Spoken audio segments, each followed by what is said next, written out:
Bismillahirrahmanirrahim. Assalamualaikum warahmatullahi wabarakatuh. Yang saya hormati Ibu Eva Fadillah SHMH selaku dosen pengampu mata kuliah Qawaid Fikih Siasa, serta para pendengar podcast pada kali ini yang insya Allah dimuliakan oleh Allah Subhanahu wa Ta'ala. Baiklah, di podcast kali ini saya akan menjelaskan 3 materi yang sebelumnya telah saya pelajari. Materi pertama yang akan saya jelaskan yaitu dari kelompok 2 yang berjudul korupsi, yang mana telah dijelaskan pada pertemuan keempat. Kemudian materi kedua yaitu dari kelompok 3 yang berjudul setiap perkara tergantung pada niatnya, yang mana telah dijelaskan pada pertemuan kelima. Dan materi yang ketiga yaitu dari kelompok 4 yang berjudul keyakinan tidak bisa dihilangkan dengan keraguan, yang mana telah dijelaskan pada pertemuan yang ke-6. Baiklah, sekarang saya akan menjelaskan terlebih dahulu materi yang pertama, yaitu dari kelompok 2 yang berjudul korupsi. Judul makalah yaitu korupsi. Yang pertama, korupsi dalam kaidah fikih. Dalam kaidah fikih merupakan kaidah-kaidah dasar bersifat global yang dapat diaplikasikan pada kasus-kasus fikih lain untuk mengetahui status hukumnya. Dalam kajian keislaman, kaidah fikih sangat berguna dan bermanfaat antara lain. Yang pertama yaitu memelihara dan menghimpun berbagai masalah-masalah fikih yang sama, juga sebagai barometer dalam mengidentifikasi berbagai hukum yang masuk dalam ruang lingkupnya. Yang kedua yaitu membuktikan bahwa hukum yang sama di ilatnya meskipun berbeda-beda merupakan satu jenis ilat dan kemaslahatan. Kemudian yang ketiga yaitu menjadikan seseorang betul-betul dapat mendalami ilmu fikih dan mampu menganalisis berbagai masalah aktual, kemudian dapat menentukan hukum atas masalah tersebut. Kemudian yang keempat yaitu membantu dalam menetapkan hukum atas asas berbagai masalah baru yang berdekatan dengan mudah dan praktis. Kemudian yang kelima yaitu kaidah fikih membantu dalam menghafal masalah-masalah fikih yang luas secara komprehensif dengan cukup memperhatikan kaidah dasarnya. Kemudian yang kedua, hakikat kaidah korupsi. Istilah korupsi bukan berasal dari bahasa Arab yang merupakan bahasa Al-Quran dan hadis sebagai sumber utama hukum Islam. Meski demikian, para ulama menemukan beberapa istilah dalam Al-Quran dan hadis yang pengertian dan unsurnya terkandung dalam pengertian korupsi. Berikut ini dalil Al-Quran dan hadis yang menjadi landasan hukumnya. Yang pertama yaitu gulul atau penggelapan. Secara etimologis dalam Al-Mu'jam Al-Wasit bahwa kata gulul berasal dari kata kerja yang dapat diartikan dengan berkhianat dalam pembagian harta rampasan perang atau dalam harta-harta lain. Kemudian yang kedua yaitu riswah atau suap. Riswah berasal dari bahasa Arab yaitu upah, hadiah, komisi, atau suap. Secara terminologi, riswah adalah suatu pemberian yang diberikan seseorang kepada hakim, petugas, atau pejabat tertentu dengan tujuan yang diinginkan kedua belah pihak, baik pemberi maupun penerima. Kemudian yang ketiga yaitu gosop atau mengambil secara paksa hak orang lain. Gosop berarti dari kata kerja yang berarti mengambil sesuatu secara paksa dan zalim. Secara istilahi, gosop dapat diartikan sebagai upaya untuk menguasai hak orang lain secara permusuhan atau terang-terangan. Kemudian yang keempat yaitu hianat atau pengkhianatan. Kata hianat artinya orang yang mengambil harta secara sembunyi-sembunyi dan menampakkan perilaku baiknya terhadap pemilik atau harta tersebut. Kemudian yang kelima yaitu sarikoh. Secara etimologis, sarikoh artinya mengambil harta milik seseorang secara sembunyi-sembunyi dan dengan tipu daya, sedangkan secara terminologis, sarikoh adalah mengambil barang atau harta orang lain dengan cara sembunyi-sembunyi dari tempat penyimpanannya yang biasa digunakan untuk menyimpan barang atau harta kekayaan tersebut. Kemudian yang keenam yaitu hirobah.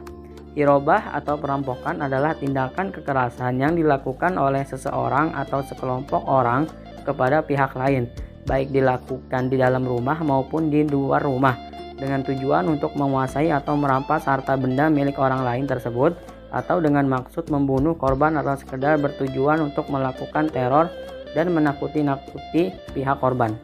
Kemudian pembahasan yang ketiga yaitu memberantas korupsi dan solusinya. Kwik Kian-ge, salah satu ahli ekonomi Orde Lama, menyebutkan 3 cara memberantas korupsi, yaitu pertama, konsep carrot and stick. Carrot, pendapat neto untuk pegawai negeri baik sipil maupun TNI Polri yang mencukupi untuk hidup dengan standar sesuai pendidikan, pengetahuan, kepemimpinan, pangkat, dan martabatnya.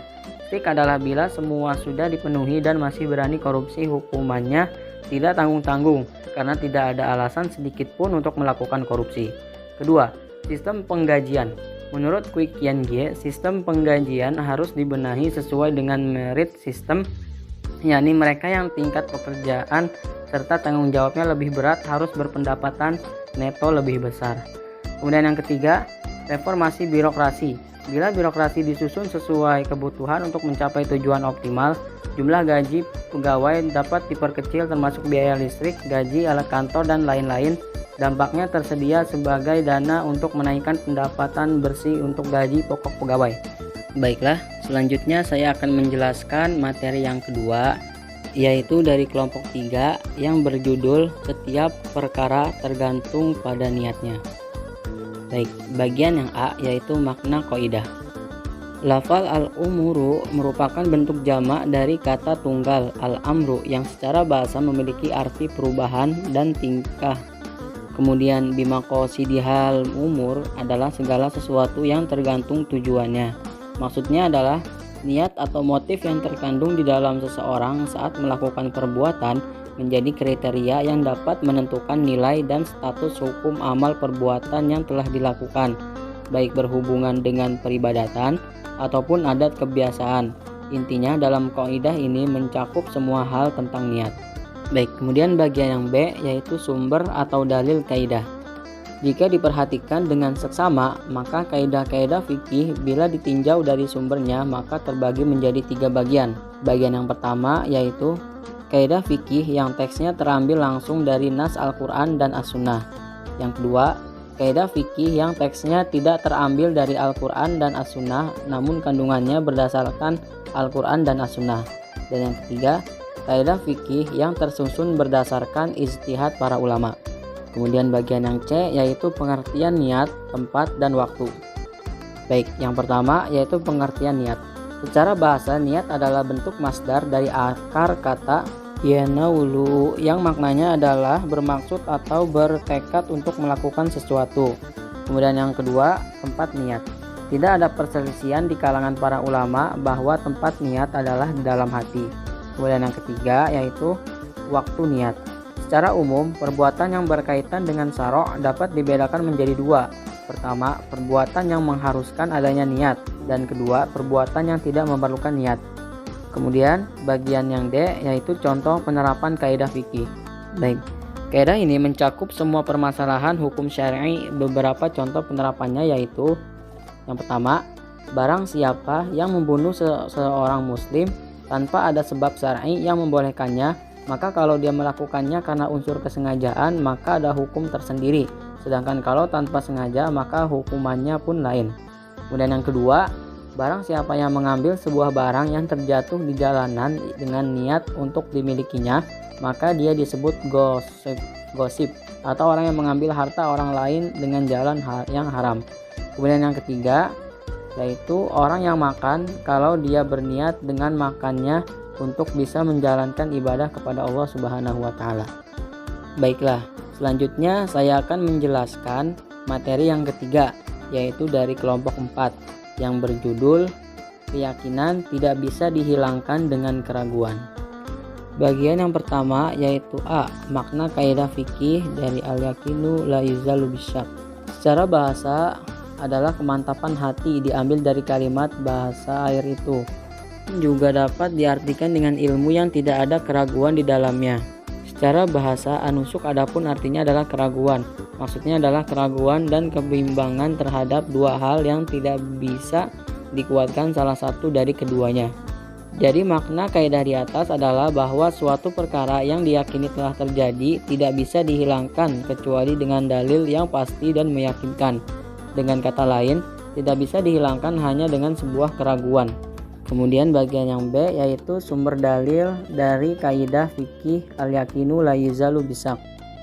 Kaidah fikih keyakinan ini dilandasi banyak ayat dalam Al-Quran dan hadis Rasulullah SAW, diantaranya firman Allah Ta'ala pada Al-Quran surat Yunus ayat 36 yang artinya, dan kebanyakan mereka tidak mengikuti kecuali persangkaan saja. Sesungguhnya persangkaan itu tidak sedikit pun berguna untuk mencapai kebenaran. Kemudian ada dalil dari hadis Rasulullah SAW yang artinya adalah apabila salah seorang dari kalian merasakan sesuatu dalam perutnya, kemudian dia kesulitan untuk memastikan apakah telah keluar sesuatu atau kentut atau belum, maka janganlah dia keluar dari masjid atau membatalkan sholatnya hingga dia mendengar suara atau mencium bau. Hadis riwayat Muslim ayat 362. Kemudian tidak hanya dalil-dalil dari Al-Quran dan Sunnah saja yang melandasi kaidah ini, akan tetapi para ulama pun telah sepakat tentang penerapan kaidah ini.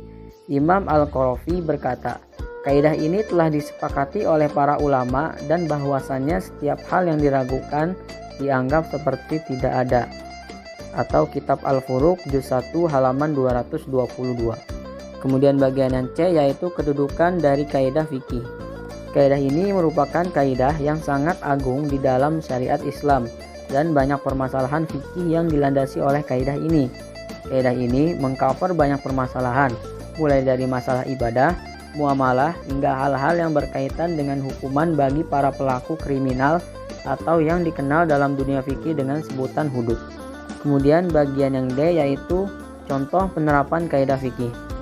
Contoh yang pertama yaitu apabila seseorang telah yakin bahwa sebuah pakaian terkena najis, akan tetapi dia tidak tahu di bagian mana dari pakaian tersebut yang terkena najis, maka dia harus mencuci pakaian itu seluruhnya.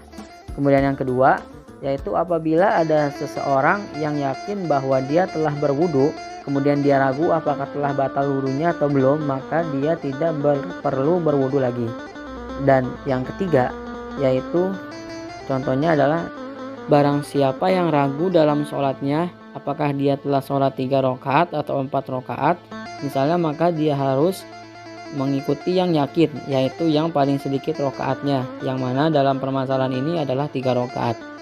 Baiklah, mungkin hanya itu penjelasan yang dapat saya sampaikan dari ketiga materi tadi pada podcast kali ini. Dan apabila ada kata-kata yang salah, saya mohon maaf. Sekian dari saya dan sampai berjumpa lagi di podcast yang akan datang. Terima kasih. Wabillahi taufiq wal hidayah. Wassalamualaikum warahmatullahi wabarakatuh.